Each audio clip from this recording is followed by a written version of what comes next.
I'm Timothy R. Kelly.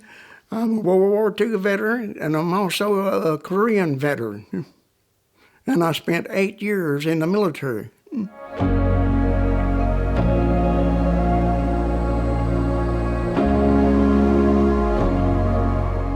I was 18 years old.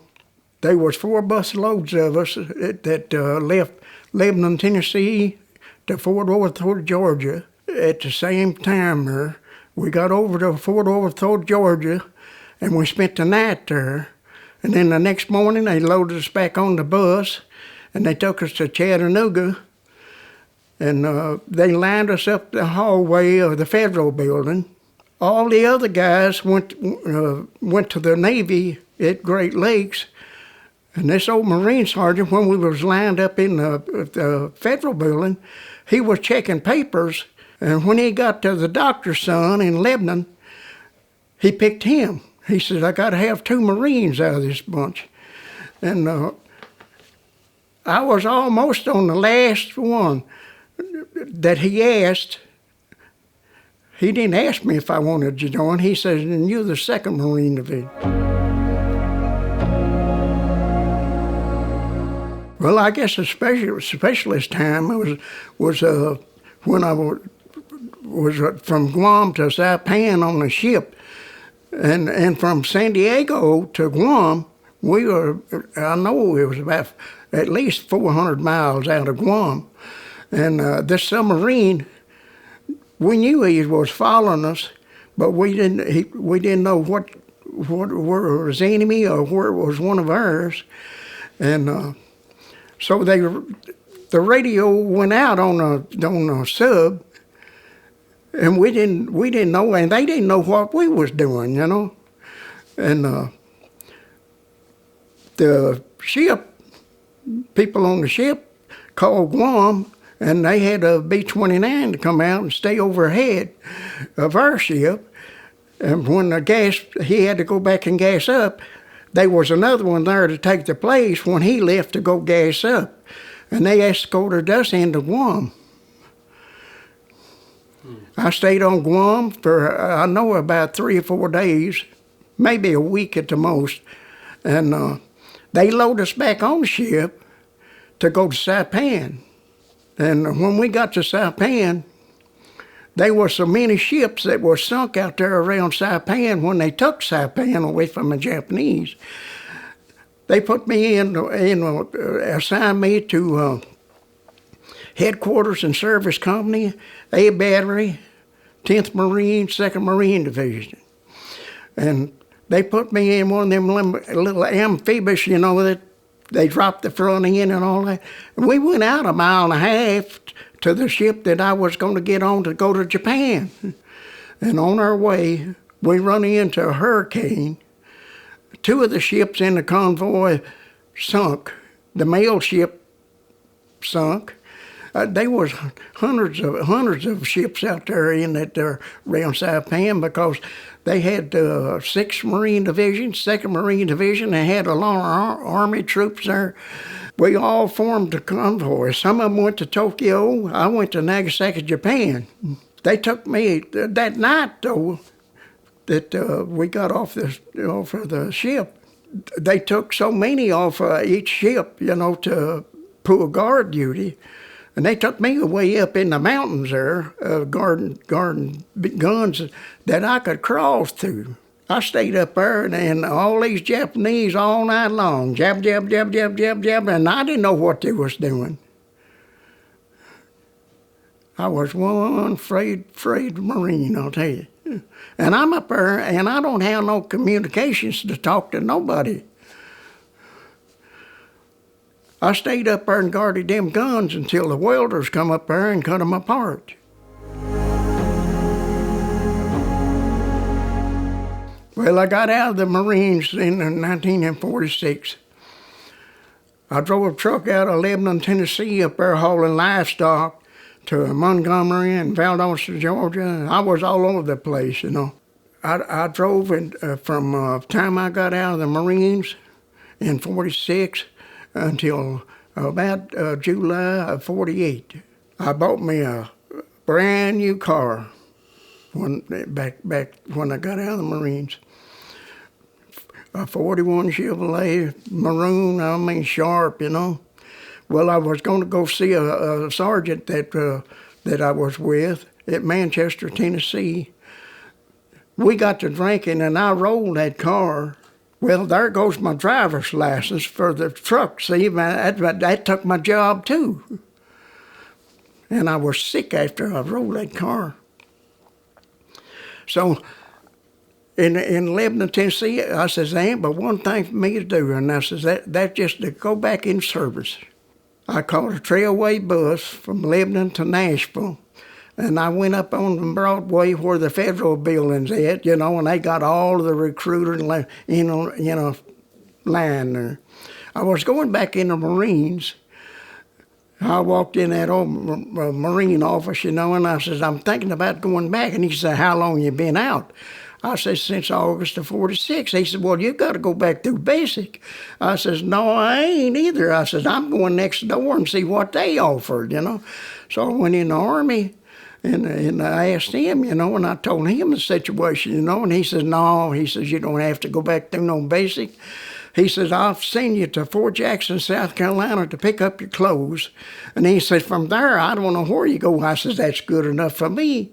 Well, I got to Fort Jackson. I stayed down there after I got my clothes for about a couple of weeks or something like that. They sent me home for another 12 days there. And then they shipped me to Fort Lewis, Washington. I stayed out at Fort Lewis for 2 years. Then they sent me home again, 60 days home, to report to Camp Kilburn, New Jersey. You're going back over.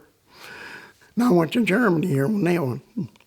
Now, after I left Germany, I came back. Yeah, I got discharged on that one at Fort Jackson, South Carolina there.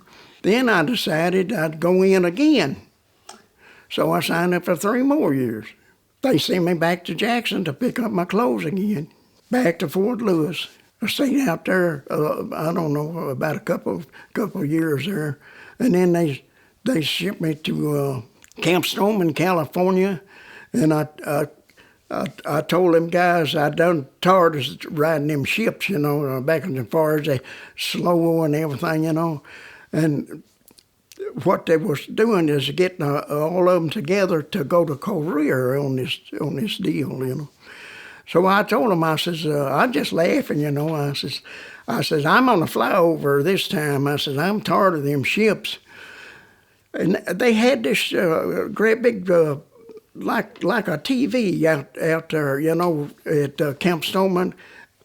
And we would go up and check our names, you know, see if our name was on there for the flight list.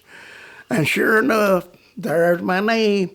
And I said, I told you guys I'm going to fly over. The government had rented British Overseas National. We rode from Traverse Air Force Base to Korea. 32 hours of going over. They signed me to this tank company over into Korea.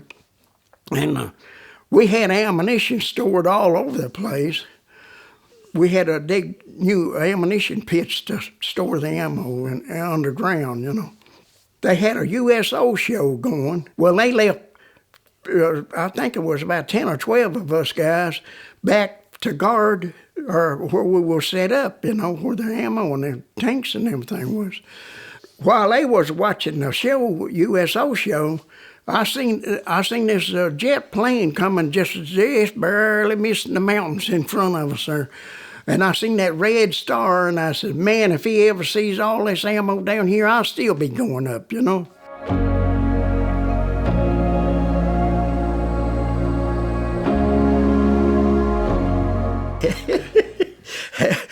When I was reported in to Nuremberg, Germany, there to my CO, when I left the States, I had to report in when I got over. Knocked on the door and walked in, you know. He asked me, he says, Kelly, he says, how come you didn't go back in the Marines, you know? I said, well, it's like this. I said, it's a long story. He says, I got time.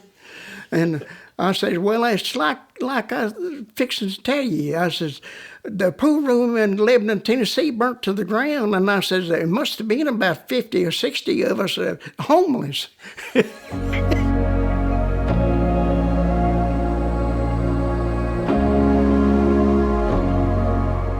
Well, it was in front of the bank. And even my sister was there. My sister says, there's my brother. And I was in uniform.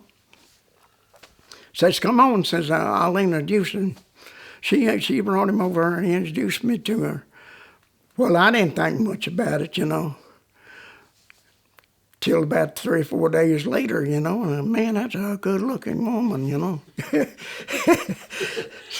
So I decided I'd date her. We had one date, and I had to go back to Germany.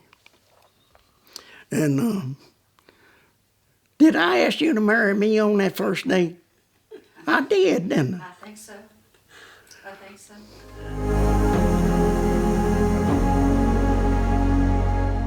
Well, to begin with, I knew his family from grade school through high school. And, of course, his sister and I were good friends, and she would spend the night at my house, and I'd spend the night at her house. And so his sister and I, we decided we'd go town, and my dad, let us ride there to town while he did his business, whatever he was doing. We looked over, and his sister says, that's my brother over there in the corner in front of the bank. And I said, really? And he's still in his uniform at that time. And she says, let's go over there and say hi to him. I said, okay. So we went over there. And, of course, I just fell in love with the uniform at that time, a young girl, And then the next day, he shows up at my house, And so I said, how'd you get here? He says, oh, I have my ways. He never would tell me, And I said, okay. And I just let it go, And so in a couple more days, he came to my house. And I said, how'd you get here? He said, oh, I have my ways, He never would tell me everything, He just let me, find out for myself. So that's kind of how it started.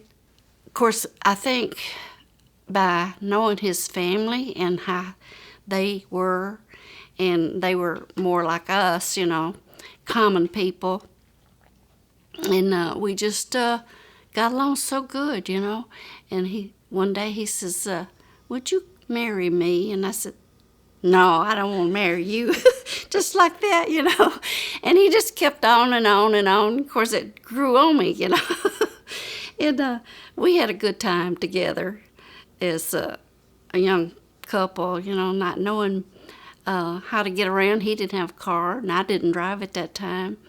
And he finally had us got a car. And so he made more trips because he had a way to get there. And that just kind of grew on me, the way he did and what he said and all that kind of stuff, So, but we always get along. We never fight or fuss or anything, He would come and see me. And, of course, my mom, she grew on, him because he was there so much, to see me.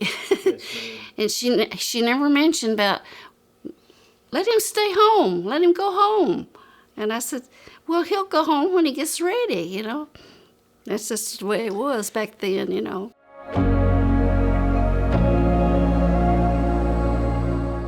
Well, we had it kind of rough, to start off with. There weren't no jobs down here, all the car plants was up north. So Labor Day weekend, we went to Detroit, wasn't it? We got married in June 24th, and Labor Day weekend we headed for Michigan. We lived up there for 34 years, wasn't it? When we left Tennessee, we had $80 in one suitcase.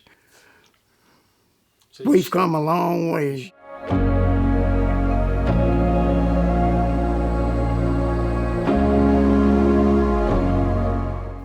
even we have around close to 70 years of greeting in church. That's all we did in all of the churches, you know. Mm-hmm.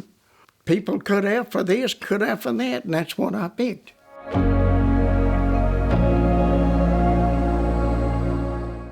Well, if I had it to go over again in my own life,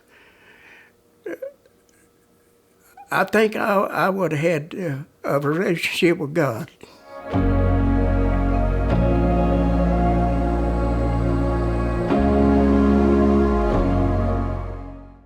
Freedom.